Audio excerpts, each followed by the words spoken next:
Hello. Hello. Morning. My, this is a grand way to start the day. Bit different from what it used to be, I can tell you. I can remember like it was yesterday. It wasn't half so comfortable. Took a bloke a good hour to get to work. As for the view, if you can call it a view, you needn't ask when you were getting near the town. You knew without looking. Still, what could you expect with drab-looking houses and ugly factories?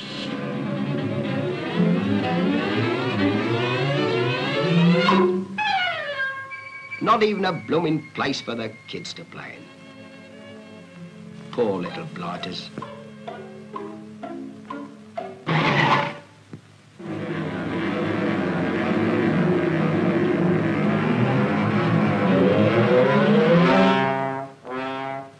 I tell you, by the time I got to work, I was all in. Well, one day I was proper fed up with it all. It seemed to me we'd made a real mess of things in our town. Still, if you can make a muck-up of things, you can put them right. Boy, that's when I had a great idea. And it seemed I wasn't the only one. Oh, no.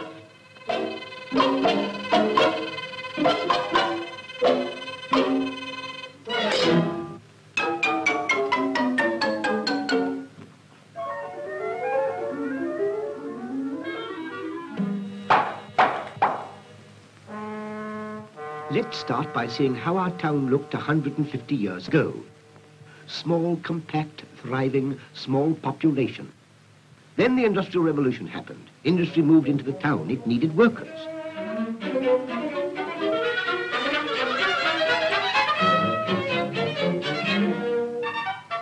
The town was now unhealthy and crowded.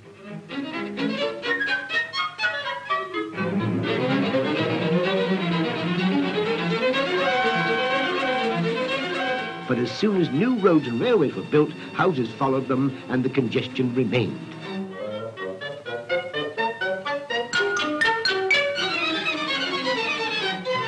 In fact, our town has turned into a monster.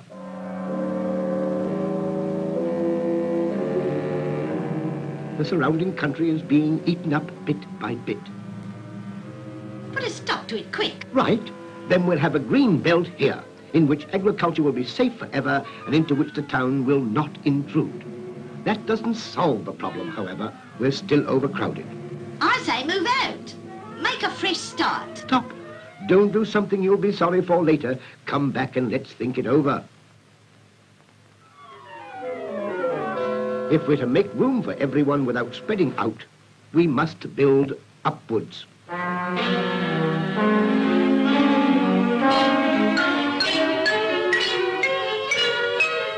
Don't be silly, I'd never get the pram up there. You're hold on. What about my garden?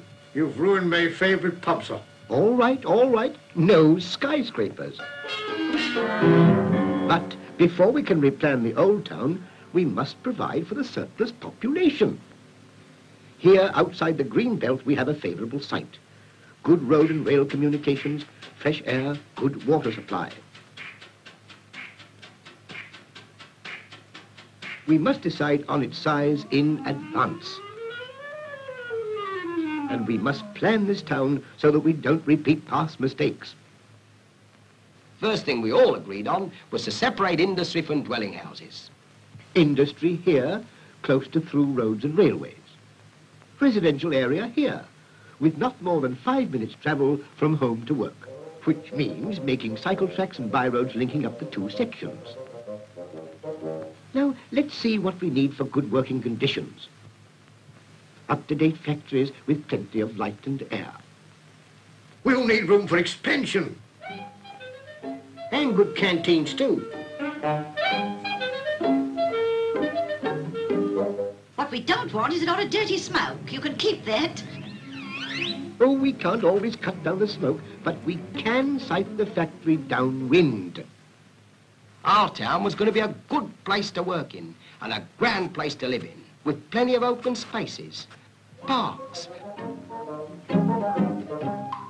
and playing fields where people could enjoy them, flower gardens,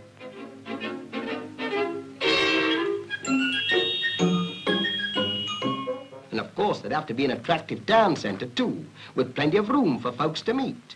Good shops, a posh theatre, cinemas, a concert hall, and a civic centre. We have to plan the residential area next. Let's consider it as a series of neighborhoods and take any one of them. Now, how shall we plan? Most important of all is the child. So we'll need pedestrian routes for the pram pusher. Nursery schools within 400 yards of every home. Primary schools within safe and easy reach. Each neighborhood must have its own Churches, Community centre. shopping districts.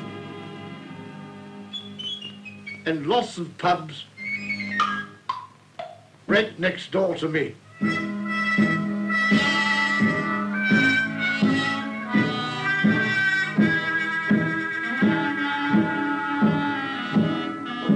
Oh, no, you don't. Oh, there'll be a pub quite near enough to you. And finally, we started on the houses. The site was planned for maximum sunshine, and then everyone could take his choice. Detached houses. Semi-detached. Terraced houses.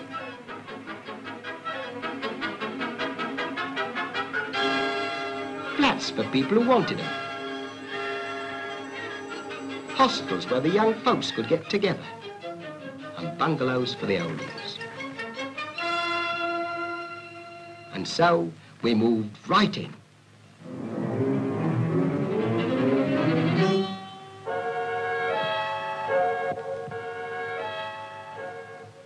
I'm telling you, it works out fine.